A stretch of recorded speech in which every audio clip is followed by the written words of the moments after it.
മാന്യപ്രേക്ഷകർക്ക് എൻ്റെ പ്രണാമം. കഴിഞ്ഞ കുറേ ദിവസങ്ങളായിട്ട്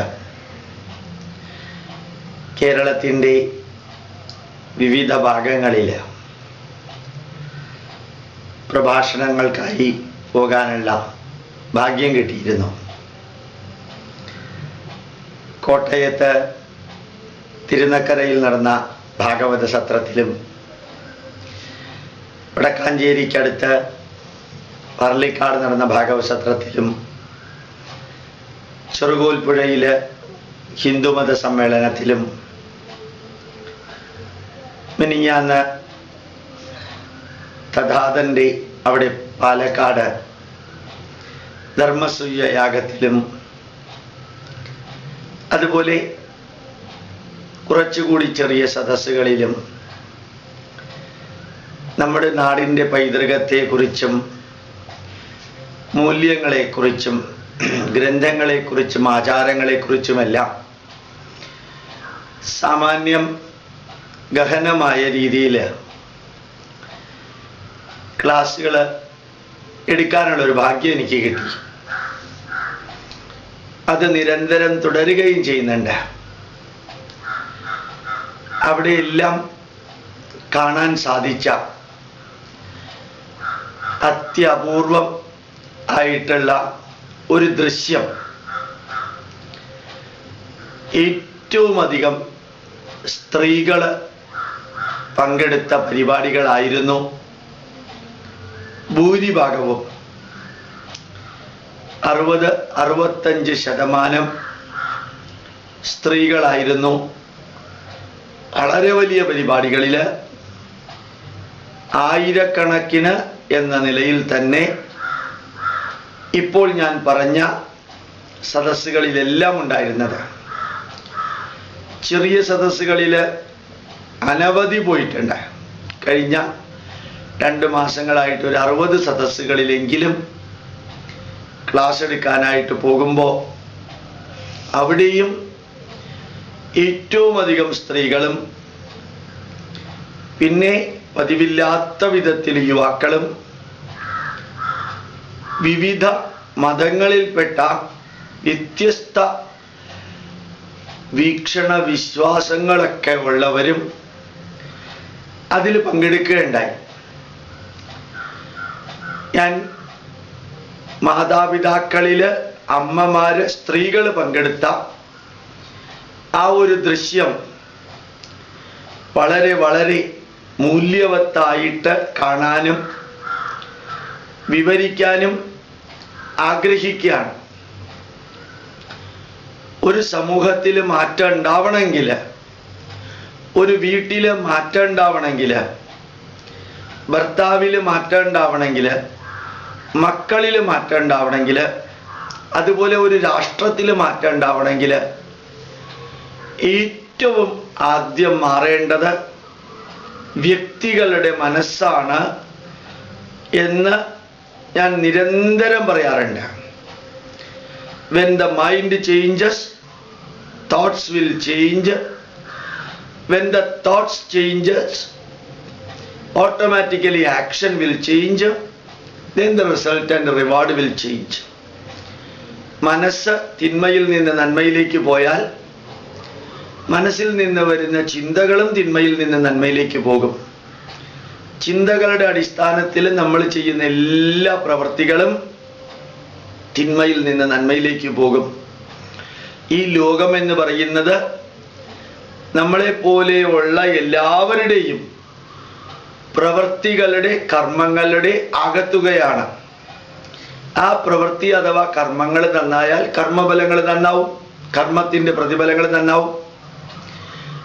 അപ്പോൾ ഒരു രാഷ്ട്രത്തിലെ, സമൂഹത്തിലെ, ധർമ്മത്തിലെ, കുടുംബത്തിലെ, വ്യക്തിയിൽ മാറ്റം ഉണ്ടാവണമെങ്കിൽ ആ രാഷ്ട്രം, ആ സമൂഹം, ആ ധർമ്മം, ആ കുടുംബം ഏത് തരത്തിലുള്ള വ്യക്തികളെ കൊണ്ടാണോ നിർമ്മിച്ചിരിക്കുന്നത്, കമ്പോസ് ചെയ്തിരിക്കുന്നത്, ആ വ്യക്തികളിൽ മാറ്റം ഉണ്ടായാൽ സ്വാഭാവികമായിട്ടും ഇപ്പൊ പറഞ്ഞതിൽ മാറ്റം ഉണ്ടാവും. അപ്പൊ വ്യക്തികളിൽ മാറ്റം ഉണ്ടാവുക എന്നുള്ളത് ഒന്നാമത്തെ പോയിന്റ് ആയിട്ട് എടുക്കുകയാണെങ്കിൽ അതിൽ നിന്ന് ഒട്ടും അപ്രധാനമല്ലാത്ത അഥവാ അത്ര തന്നെ പ്രാധാന്യമുള്ള മറ്റൊരു കാര്യമാണ് സമൂഹത്തിൽ സ്ത്രീകളിൽ മാറ്റം ഉണ്ടാവുക. എന്തുകൊണ്ടാ സ്ത്രീകളിൽ മാറ്റം ഉണ്ടാവുന്നത്? വളരെ വളരെ പ്രധാനപ്പെട്ട കാര്യമാണെന്ന് പറയുന്നത്, നമ്മുടെ പൈതൃകത്തിൽ ഇന്നും പറയുന്നത് മാതൃദേവോഭവ, അത് കഴിഞ്ഞിട്ടാ പിതൃദേവോഭവ പറയുന്നത്. അമ്മ ഈശ്വര തുല്യയായി തീരട്ടെ. ഭാരതത്തെ നമ്മൾ ഫാദർലാൻഡ് എന്നല്ല പറയാ, മദർലാൻഡ് എന്നാ പറയാ. പ്രകൃതിയാണ് നമ്മുടെ ജീവിതത്തെ മുഴുവനും നിയന്ത്രിക്കുന്നത്. പ്രകൃതി മാതാവ് എന്നാ പറയാ. അതുപോലെ ജീവന്റെ നിലനിൽപ്പിന് ആവശ്യമായിട്ടുള്ള ജലം, നദിയെ നമ്മൾ ഗംഗാ മാതാവ് എന്നാ പറയാ. അപ്പോ ഈ മാതൃസങ്കല്പം അത് സ്ത്രീകളില് ആണ് നമ്മൾ എല്ലാവരും കാണുക. അമ്മയാണ് പ്രത്യക്ഷമായിട്ടുള്ള ദൈവം. ആ അമ്മയാണ് ക്ഷമയാ ധരിത്രി. അമ്മ ഭൂമി ദേവിയെ പോലെ, ദേവീ സങ്കല്പാണ്. ഈ പരിപാടികളിലെല്ലാം അമ്മമാര് ചിന്താതീതമായ സംഖ്യയില്, എണ്ണത്തില് വന്നു ചേരുന്നു എങ്കിൽ ആ അമ്മമാർക്ക് മൂല്യാധിഷ്ഠിതമായ അറിവ് ലഭിക്കുന്നു എങ്കിൽ ആ മൂല്യാധിഷ്ഠിതമായ അറിവ് ലഭിക്കാൻ അവര് കിലോമീറ്റർ കണക്കിന് ദൂരത്ത് നിന്ന് നടന്നും ലഭ്യമായ വാഹനങ്ങളിലും രാവും പകലും ഇതുപോലെയുള്ള നമ്മുടെ പൈതൃകവുമായി ബന്ധപ്പെട്ട ധന്യമായ പ്രഭാഷണങ്ങൾ കേൾക്കാൻ വരുന്നു എങ്കിൽ ആ അമ്മമാരുടെ മനസ്സിലും വീക്ഷണത്തിലും ചിന്തകളിലും പ്രവൃത്തികളിലും ജീവിതത്തെക്കുറിച്ചുള്ള വിലയിരുത്തലുകളിലുമെല്ലാം മാറ്റമുണ്ടായി എങ്കിൽ ഒരു വീടിൻ്റെ ഐശ്വര്യ ദേവതയായ ഗൃഹലക്ഷ്മിയായ അമ്മമാര് വീട്ടിനകത്ത് ധന്യമായൊരു ജീവിതത്തിലേക്ക് മാറാനുള്ള മാനസികാവസ്ഥയിലേക്ക് എത്തി നിൽക്കുന്നു എങ്കിൽ ആ അമ്മമാര് വിചാരിച്ചാല് ഒരു വീട്ടിനകത്ത് മാറ്റം ഉണ്ടാവും. സ്ത്രീ വിചാരിച്ചാല് ഒരു കുടുംബ ദീപം, അതിൻ്റെ പ്രോജ്വലനം ഗംഭീരമാവും.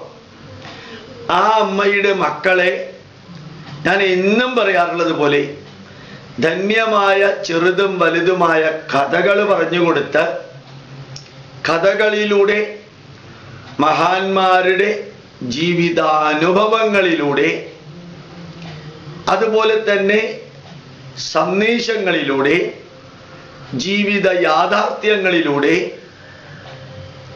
ആ അമ്മമാർക്ക് അവരുടെ രക്തത്തിൻ്റെ ഭാഗമായ മുലപ്പാല് കൊടുത്ത് കുടിപ്പിച്ച് വളർത്തുന്ന കുട്ടികളുടെ ശരീരത്തെയും മനസ്സിനെയും വളർത്താനും ഉയർത്താനും ഉണർത്താനും തളർത്താതിരിക്കാനും തകർക്കാതിരിക്കാനും ആ അമ്മമാരുടെ രക്തത്തിൻ്റെ ഭാഗമായിട്ട് ഭൂമിയിലേക്ക് വരുന്ന മക്കളെ ധന്യമായ ജീവിതത്തിലേക്ക് കൊണ്ടുപോകാൻ സാധിക്കും.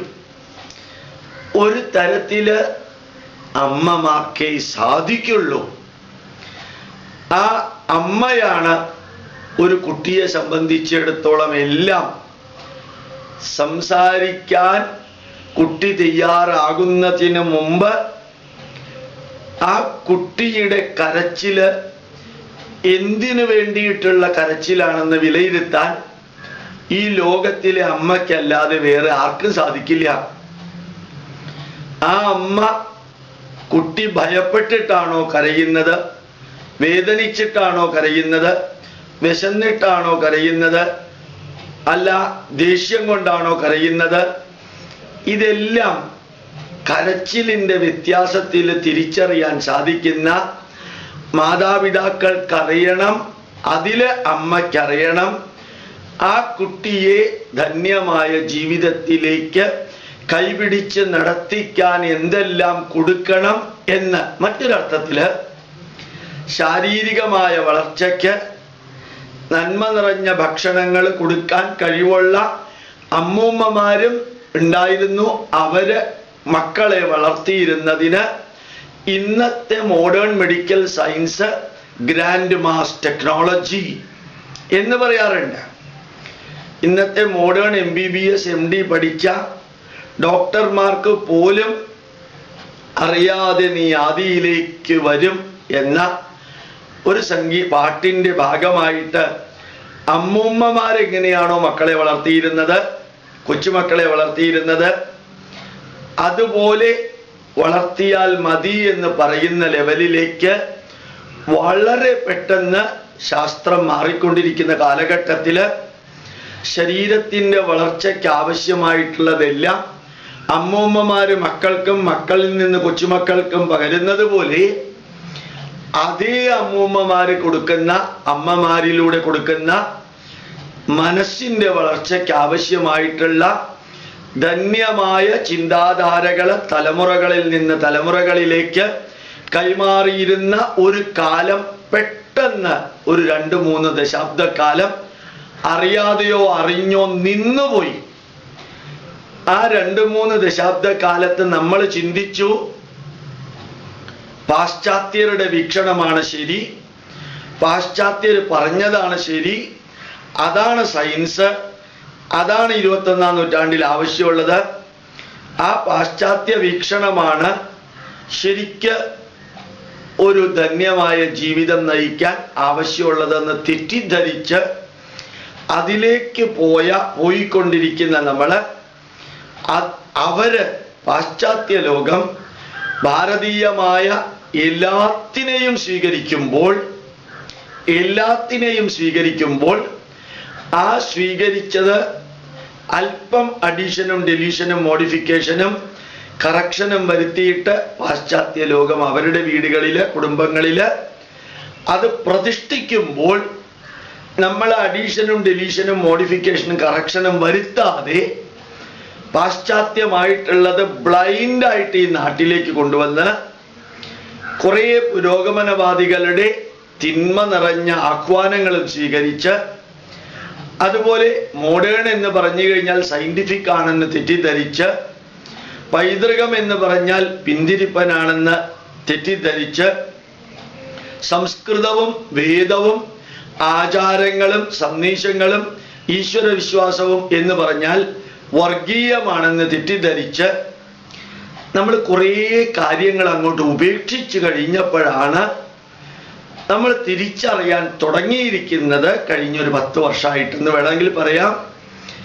യഥാർത്ഥത്തിൽ ജീവിതത്തെ സസ്റ്റൈനബിൾ ആൻഡ് പെർമനന്റ് നന്മയിലേക്ക് കൊണ്ടുപോകാൻ സാധിക്കുന്നത് നമ്മുടെ മൂല്യങ്ങളാണ്, ഭാരതീയമായ മൂല്യങ്ങളാണ്. ഭാരതം എന്ന രാഷ്ട്രം ഒരു 10,000 വർഷമായിട്ട് നിലനിൽക്കുന്നു എന്ന് ഞാൻ നിരന്തരം പറയുന്നു.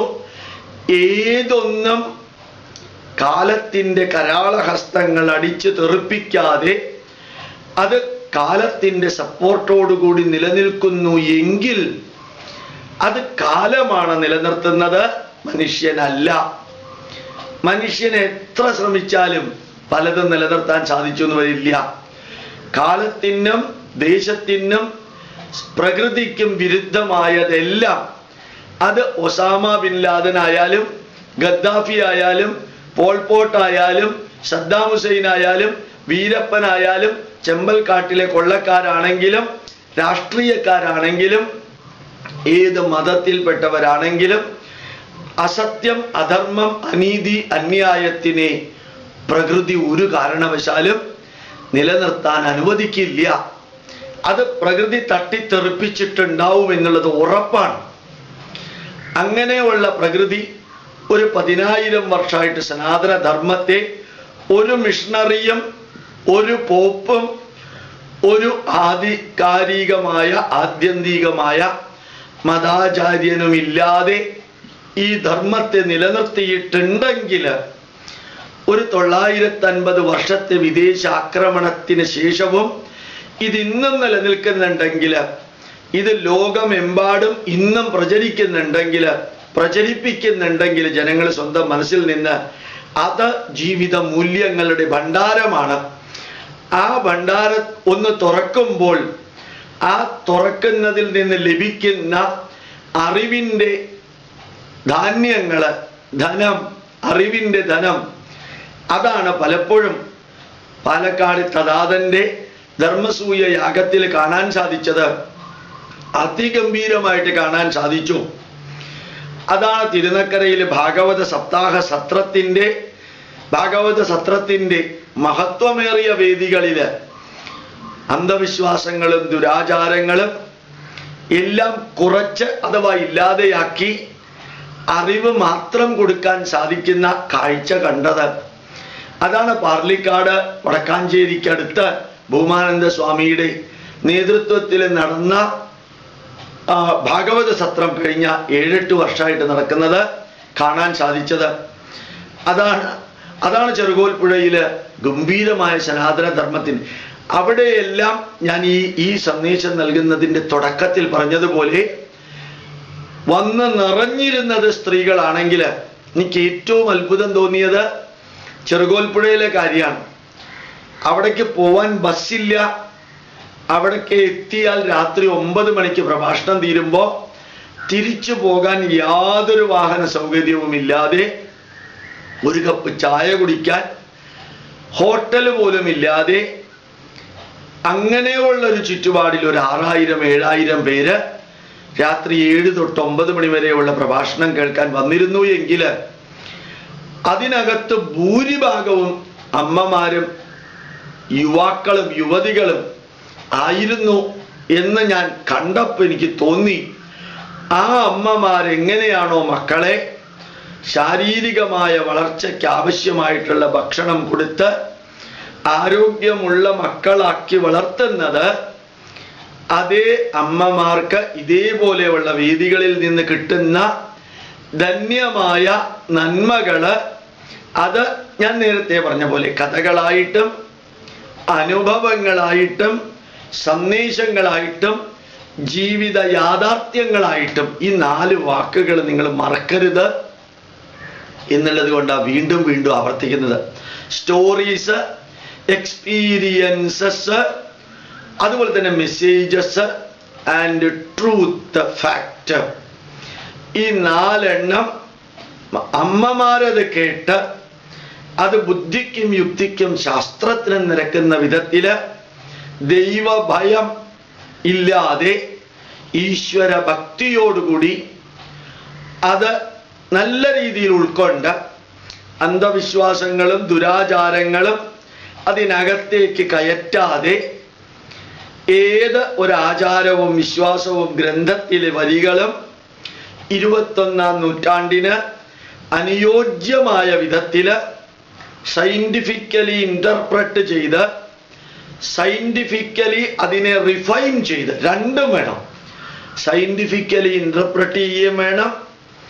ചില ആചാരങ്ങളെ, വിചാരങ്ങളെ, വിശ്വാസങ്ങളെ, സങ്കല്പങ്ങളെ, ഗ്രന്ഥങ്ങളെ, കഥകളെ, സന്ദേശങ്ങളെ, അനുഭവങ്ങളെ സയന്റിഫിക്കലി റിഫൈൻ ചെയ്തിട്ട്, ഇന്റർപ്രിട്ടേഷൻ ആൻഡ് റിഫൈൻമെന്റ് ചെയ്തിട്ട് അത് മക്കൾക്കും നമ്മുടെ ബന്ധമുള്ളവർക്കുമെല്ലാം വാരി വിതറാൻ സാധിക്കുന്ന ഒരു ദീപസ്തംഭം പോലെ ആവാൻ അമ്മമാർക്ക് സാധിക്കും. ആ സാധിക്കുന്ന ലക്ഷണമാണ് ഞാൻ പ്രഭാഷണ വേദിയിലെ ദൃശ്യത്തെക്കുറിച്ച് ഇപ്പൊ വിവരിക്കുന്നതിൻ്റെ ആരംഭത്തിൽ വിവരിച്ചത്. ആ മാതാപിതാക്കളുടെ ഒരു നേതൃത്വത്തിൽ വളരുന്ന മക്കള്, ആ കുടുംബത്തിലെ ഐശ്വര്യ ദേവതയായ അമ്മ, ആ കുടുംബത്തിൽ നിന്ന് ഐശ്വര്യ ദേവതമാരായി വളരേണ്ട മക്കള്, പെൺമക്കള് ഈ സമൂഹത്തിലെ ധന്യമായ പ്രകാശധാര പരത്തുന്നവരായി മാറിയാൽ വാക്കുകൾ കൊണ്ട് വിവരിക്കാൻ സാധിക്കുന്നതിലപ്പുറത്തുള്ള മാറ്റം സമൂഹത്തിൽ ഉണ്ടാവുമെന്ന് പറയുന്നത്, നിങ്ങളെ അറിയിക്കുന്നത് വെറും എൻ്റെ തോന്നലുകളല്ല, മറിച്ച് ഭാരതത്തിനകത്തും പുറത്തും നിരന്തരം യാത്ര ചെയ്യാൻ ജഗദീശ്വര അനുഗ്രഹമുണ്ടായ വ്യക്തി എന്നുള്ള നിലയിൽ 1982 മുതൽക്ക്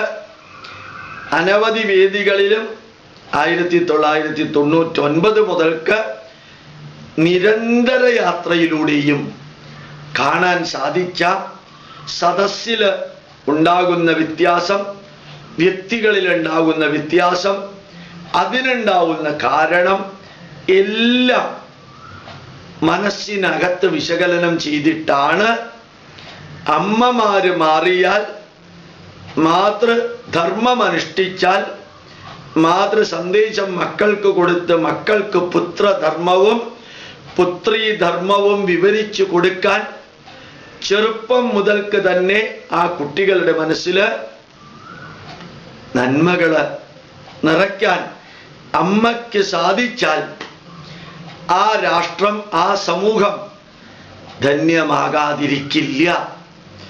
ഓർമ്മിക്കുക, നമ്മുടെ മക്കള് സ്കൂളിലേക്ക് പോകുമ്പോൾ അവിടെ മൂല്യാധിഷ്ഠിതമായ വിദ്യാഭ്യാസം ലഭിക്കുമെന്ന് നമ്മൾ ഉള്ളിൽ വിചാരിക്കുമ്പോഴും ഒന്ന് സ്വയം വിശകലനം ചെയ്യാം. തിങ്കളാഴ്ച മുതൽക്ക് വെള്ളിയാഴ്ച വരെയുള്ള വർക്കിംഗ് ഡേയില് നമ്മുടെ മക്കള്, നമ്മുടെ 1-2 മക്കള് 7 മണിക്കൂറാണ് സ്കൂളിൽ ചെലവഴിക്കുന്നത്. തിങ്കളാഴ്ച മുതൽക്ക് വെള്ളിയാഴ്ച വരെയുള്ള വർക്കിംഗ് ഡേയില് നമ്മുടെ 1-2 മക്കള് നമ്മുടെ കൂടെ തന്നെയാണ് 17 മണിക്കൂർ ചെലവഴിക്കുന്നത്. സ്കൂളില് 7 മണിക്കൂർ നമ്മുടെ മക്കൾ ചെലവഴിക്കുന്നത് ആരാന്റെ മക്കളായ 45 മക്കളുടെ കൂട്ടത്തിലാണ്. ആ ടീച്ചറിന് 1 മൂല്യം അറിയണമെന്ന നിർബന്ധമില്ല, 2 അത് വേണ്ട വിധത്തിൽ പറഞ്ഞു കൊടുക്കാൻ സാധിക്കണമെന്ന് നിർബന്ധമില്ല, 3 അവരുടെ ശ്രദ്ധ മുഴുവനും സിലബസ് ബേസ്ഡ് ആയിട്ടുള്ള എഡ്യൂക്കേഷൻ ഫോക്കസ് ചെയ്തിട്ടായിരിക്കണമെന്ന് മാനേജ്മെന്റ് നിർബന്ധിക്കാറുണ്ട്. പിന്നെ ഇടയ്ക്ക് കിട്ടുന്ന അവസരത്തിൽ കൊടുക്കുന്നത് നിരന്തരം ഓർമ്മിപ്പിക്കാൻ പറ്റിയെന്ന് വരില്ല. അങ്ങനെയുള്ള പരിമിതികളെല്ലാമുള്ള സ്കൂളിൽ നിന്ന് മൂല്യാധിഷ്ഠിതമായ വിദ്യാഭ്യാസം LKG മുതൽക്ക് 10ാം ക്ലാസ് വരെ ലഭിക്കേണ്ടത്, കൊടുക്കേണ്ടത് ഒരു ടീച്ചറിന് ഒരു സ്കൂളിൽ നിന്ന് കൊടുക്കാൻ സാധിക്കുന്നതിൻ്റെ 1000 ഇരട്ടി. വർക്കിംഗ് ഡേയിൽ 17 മണിക്കൂർ നമ്മളുടെ മക്കൾ നമ്മുടെ കൂട്ടത്തിലുണ്ട്. ശനി ഞായർ 24 മണിക്കൂർ നമ്മുടെ കൂട്ടത്തിലുണ്ട്. ഹോളിഡേയ്സ്, സമ്മർ വെക്കേഷനും ക്രിസ്മസ് വെക്കേഷനും അതുപോലെ ഓണം വെക്കേഷനിൽ 10+10+60 ദിവസം നമ്മുടെ മക്കൾ നമ്മുടെ കൂട്ടത്തിലുണ്ട്.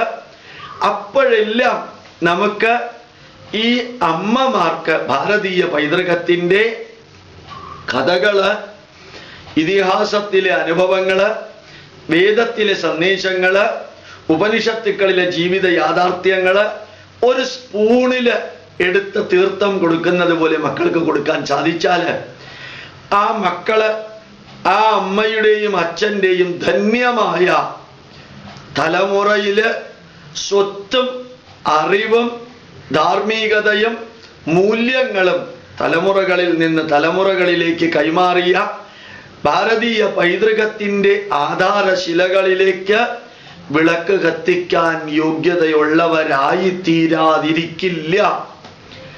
ഇന്നലെ ചെയ്യാത്തതോർത്ത് ഇന്ന് അമ്മമാർക്കും അച്ഛന്മാർക്കും മാതാപിതാക്കൾക്കും ദുഃഖിക്കേണ്ടി വരില്ല. ഇന്നലെ കൊടുക്കാമായിരുന്നത് പലപ്പോഴും ഇന്ന് കൊടുത്തത് കൊണ്ട് കാര്യമില്ല. എടുക്കേണ്ട സമയത്ത് വേണം കൊടുക്കേണ്ടത് കൊടുക്കാൻ. വേണ്ടാത്ത സമയത്ത്, എടുക്കാൻ താല്പര്യമില്ലാത്ത സമയത്ത് കുട്ടികൾ കുറേ വളർന്നു കഴിഞ്ഞാൽ അവർക്ക് പലതും കൊടുക്കണമെന്ന് ആഗ്രഹിച്ചാൽ ആ ആഗ്രഹത്തിൻ്റെ അടിസ്ഥാനത്തിൽ ശ്രമിച്ചാലും ചിലപ്പോൾ എടുക്കേണ്ടവര് അതിനോട് വിരസതയും വിരക്തിയും കാണിച്ചാൽ കൊടുക്കാൻ സാധിക്കില്ല.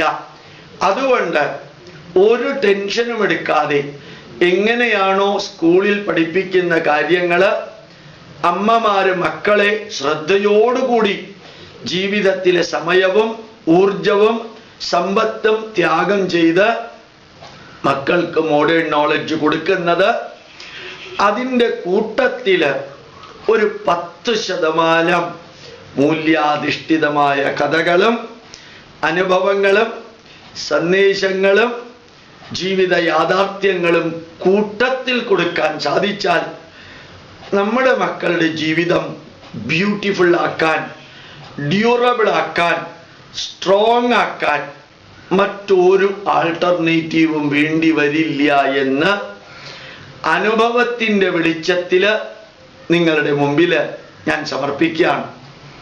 ഈ ക്ലാസ് ഇപ്പൊ നിങ്ങളോട് പറഞ്ഞത് ഞാൻ പറയാൻ ആരംഭിക്കുന്നത് ഈ ഭാഗവത സത്രത്തിലെയും ഹിന്ദു ധർമ്മ സമ്മേളനങ്ങളുടെയും ഒരു ദൃശ്യത്തിൻ്റെ വിവരണം നൽകിക്കൊണ്ടായിരുന്നു ആരംഭിച്ചത്. അവിടെ എല്ലാം അമ്മമാരെ കൊണ്ട് നിറയുമ്പോൾ രാവിലെ ടി വി ചാനലുകളിൽ അമ്മമാർക്ക് മനസ്സിലാക്കാൻ സാധിക്കുന്ന വിധത്തില് ധാരാളം മൂല്യങ്ങൾ പറയുന്ന സന്യാസിമാര് ആ വീട്ടിനകത്തും വ്യക്തിയുടെ മനസ്സിനകത്തും സമൂഹത്തിലും മാറ്റം വരുത്തേണ്ട കാര്യങ്ങൾ പറയാറുണ്ട്. ഏത് സന്യാസി എന്ത് പറഞ്ഞാലും ദേശത്തിനും കാലത്തിനും നമ്മുടെ ധന്യമായ ജീവിതത്തിനും യോജിക്കാത്തത് തിരസ്കരിച്ച് ഏറ്റവും നന്മ നിറഞ്ഞ രീതിയിൽ ആര് പറഞ്ഞതായാലും അത് വ്യക്തിയെ ഫോക്കസ് ചെയ്യാതെ പറഞ്ഞതിനെ അഡീഷനും ഡിലീഷനും മോഡിഫിക്കേഷനും കറക്ഷനും വരുത്തിയിട്ട് ബുദ്ധിക്കും യുക്തിക്കും ശാസ്ത്രത്തിനും നിരക്കുന്ന വിധത്തില് ഓരോ വരികളും സന്ദേശങ്ങളും അത് അവസാനത്തെ വാക്കാണ് എന്ന് ധരിക്കാതെ അത് അവസാനത്തെ ലക്ഷ്യത്തിലേക്ക് പോകാനുള്ള സന്ദേശമാണ് എന്ന് മാത്രം ധരിച്ച് ഈ സന്യാസിമാര് പറയുന്നതിൻ്റെ വാച്യാർത്ഥം മാത്രം എടുക്കാതെ ആന്തരികാർത്ഥവും എടുത്തുകൊണ്ട് അവര് പറയുന്ന നന്മകള് റിഫൈൻ ചെയ്തിട്ട് ഇൻഫർമേഷനെ നോളജാക്കി, നോളജിനെ വിസ്ഡമാക്കി, വിസ്ഡത്തെ എക്സ്പീരിയൻസ് ആക്കി മാറ്റി നമ്മുടെ ജീവിതത്തെ ആദ്യം ധന്യമാക്കിയിട്ട് നമ്മുടെ ജീവിതത്തെ നല്ല രീതിയിൽ റിഫൈനിങ് പ്രോസസ്സിന് നിരന്തരം വിധേയമാക്കിക്കൊണ്ട് നമ്മുടെ മക്കളുടെ ജീവിതത്തെയും നമ്മൾ റിഫൈൻമെന്റിലേക്ക് കൊണ്ടുപോയാൽ നമ്മുടെ വീട്ടിനകത്ത് നമ്മുടെ പ്രവൃത്തിയാണ് നമ്മുടെ വീടിൻ്റെ ഐശ്വര്യം എന്ന് എഴുതി വെക്കാതെ തന്നെ നമുക്ക് അനുഭവിക്കാൻ സാധിക്കും. നമ്മുടെ വീട്ടിൻ്റെ ഐശ്വര്യം ചില പ്രത്യേക സ്റ്റിക്കർ ഒട്ടിക്കുന്നതിലൂടെ വരില്ല. ആ സ്റ്റിക്കർ ഒട്ടിക്കുന്നത് തെറ്റാണെന്നൊന്നുമല്ല. ആ സ്റ്റിക്കർ കാണുമ്പോഴെങ്കിലും നമുക്ക് അതീതമായൊരു ചൈതന്യത്തെ കുറിച്ച് ഓർക്കാൻ അവസരം ലഭിക്കുന്നു എങ്കിൽ സ്റ്റിക്കർ ഒട്ടിക്കാം, പ്രാർത്ഥിക്കാം, നല്ല വിളക്ക് വെച്ച് പൂജിക്കാം, കീർത്തനങ്ങൾ ചൊല്ലാം, നാമം ജപിക്കാം. ഇതിൻ്റെ എല്ലാത്തിൻ്റെയും ലക്ഷ്യം ഈശ്വരൻ എൻ്റെ പാപങ്ങൾ ഏറ്റെടുക്കും എന്നാണ് എന്ന് ധരിക്കാതിരിക്കാം. നമ്മൾ പൂജിക്കുമ്പോഴും അർച്ചന ചെയ്യുമ്പോഴും നല്ല ഭാഗവതം വായിക്കുമ്പോഴും ഭഗവത്ഗീത വായിക്കുമ്പോഴും അതെല്ലാം എൻ്റെ പാപം വേറൊരാള് ഹോൾസെയിലായിട്ടോ റീറ്റെയിലായിട്ടോ ഏറ്റെടുക്കാൻ വേണ്ടിയിട്ടുള്ളതല്ല. എന്താ അങ്ങനെ പറയാൻ കാരണം? For every action there is an equal and opposite reaction to be experienced by the actor. താൻ നിരന്തരം ചെയ്യുന്ന കർമ്മങ്ങൾ താൻ അനുഭവിച്ചിടുകെന്നേ വരൂ. അപ്പം നമ്മൾ ചെയ്യുന്ന കർമ്മത്തിൻ്റെ ഫലങ്ങളും പ്രതിഫലങ്ങളും വേറൊരാൾക്ക് ട്രാൻസ്ഫർ ചെയ്യാൻ സാധിക്കില്ല. അത് നമ്മൾ തന്നെ അനുഭവിക്കണം. അതുകൊണ്ടാണ് മഹാകവി ഉള്ളൂർ പറഞ്ഞത്, നമിക്കിൽ ഉയരാം, നടുകിൽ തിന്നാം, നൽകുകിൽ നേടിയിടാം, നമുക്ക് നാമേ പണിവത് നാഗം നരകവും അതുപോലെ. ഇപ്പം നമ്മുടെ സ്വർഗവും നരകവും നമ്മളാണ് ക്രിയേറ്റ് ചെയ്യുന്നത്. അതുകൊണ്ട് പൂജ ചെയ്യുമ്പോൾ ഈശ്വരനെ സന്തോഷിപ്പിക്കാനാണ് എന്ന പദപ്രയോഗം നടത്തുന്നതിൽ തെറ്റില്ല. ആ ഈശ്വര ചൈതന്യം നമ്മളുടെ ഉള്ളിൽ തന്നെയാണ് നിലനിൽക്കുന്നതെങ്കിൽ നമ്മളുടെ ഉള്ളിൽ മാറ്റം വരുത്താനാണ് പൂജ ചെയ്യുന്നത്. നമ്മളുടെ ഉള്ളിൽ മാറ്റം വരുത്താനാണ് കീർത്തനങ്ങൾ ആലപിക്കുന്നത്. നമ്മുടെ ഉള്ളിൽ മാറ്റം വരുത്താനാണ് ആചാരങ്ങളും അനുഷ്ഠാനങ്ങളും നടത്തുന്നത്. ആ ഉള്ളിൽ മാറ്റമുണ്ടാക്കാതെ നമ്മൾ പുറത്ത് മാറ്റമുണ്ടാകും എന്ന് ധരിക്കുന്നത്, നമ്മുടെ മക്കളിൽ മാറ്റമുണ്ടാകുമെന്ന് ധരിക്കുന്നത്, നമ്മുടെ കുടുംബാംഗങ്ങളിലും സമൂഹത്തിലും മാറ്റമുണ്ടാകുമെന്ന് ധരിക്കുന്നത് ശരിയാണോ എന്ന് ചിന്തിക്കാം.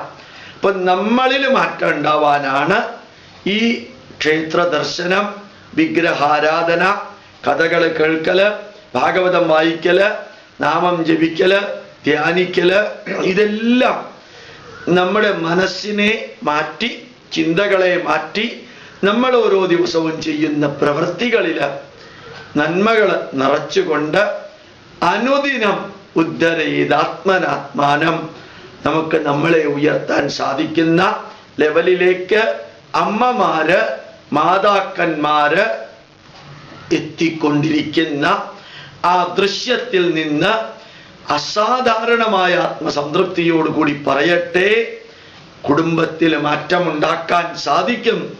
നമ്മുടെ വീടുകളിൽ നിന്ന് മദ്യം പൂർണ്ണമായിട്ടും ഒഴിവാക്കാൻ സാധിക്കും. നമ്മുടെ വീടുകളില് ഓരോ മൃഗത്തിൻ്റെയും ശവത്തിൻ്റെ ഒരംശമായ ചോരയും ഇറച്ചിയും ഒഴിവാക്കാൻ സാധിക്കും. നമ്മുടെ വീട്ടിൽ നിന്ന് കൈക്കൂലി വാങ്ങിക്കുന്ന മാനസികാവസ്ഥ ഒഴിവാക്കാൻ സാധിക്കും.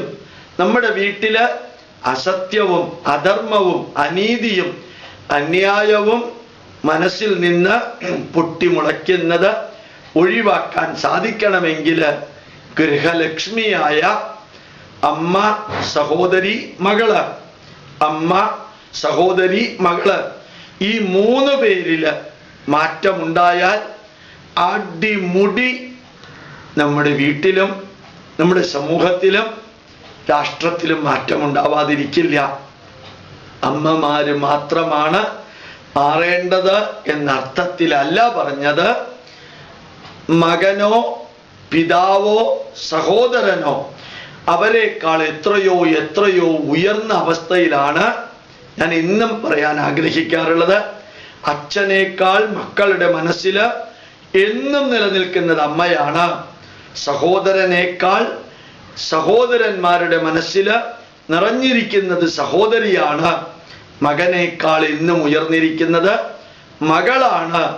അതുകൊണ്ട് സ്ത്രീ എന്ന ദേവത തത്ര ശ്രീ വിജയോ ഭൂതിർ ധ്രുവാ നീതിർ മതിർ മമ, ഭഗവത്ഗീത അവസാനിക്കുന്നത് തന്നെ അങ്ങനെയാ. ഐശ്വര്യം, ഉറച്ച തീരുമാനം, ധൈര്യം, അങ്ങനെയുള്ള വാക്കുകളെല്ലാം സ്ത്രീലിംഗമാണ് ഭാരതത്തില്. അപ്പൊ സ്ത്രീ ശക്തി എന്ന ധന്യമായ ആ ലെവലിലേക്ക് മക്കളെ ഉയർത്താൻ ആ ശക്തി അമ്മയുടേത് ഉപയോഗിച്ചാൽ ദുര്യോധനൻ യുദ്ധത്തിൽ ജയിക്കാൻ ധൃതരാഷ്ട്രരുടെ അനുഗ്രഹം ചോദിച്ചല്ല പോയത്, ഗാന്ധാരിയുടെ അനുഗ്രഹം ചോദിച്ചിട്ടാ പോയത്.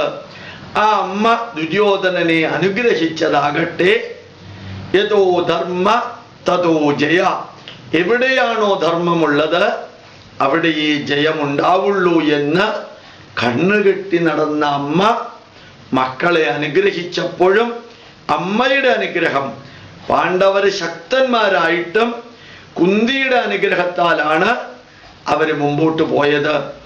അത് തന്നെയാണ് കൗസല്യയുടെ അനുഗ്രഹം വാങ്ങിച്ച് ശ്രീരാമൻ പോയത്. ഓർമ്മിക്കുക, ഭാരതത്തിൽ അമ്മമാർക്കേ മാറ്റം വരുത്താനുള്ള പ്രഭാപൂരിതമായ വിളക്ക് ഏന്തി മുമ്പോട്ട് പോകാൻ സാധിക്കുള്ളൂ. അതുകൊണ്ട് അമ്മമാര് മാറുന്നു, അമ്മമാരിൽ മാറ്റമുണ്ടാവുന്നു. ആ മാറ്റം മക്കളിലേക്ക് ചെറുപ്പം മുതൽക്കേ വ്യാപിക്കട്ടെ എന്ന് പ്രാർത്ഥിച്ചുകൊണ്ട് പ്രണാമം, നമസ്കാരം.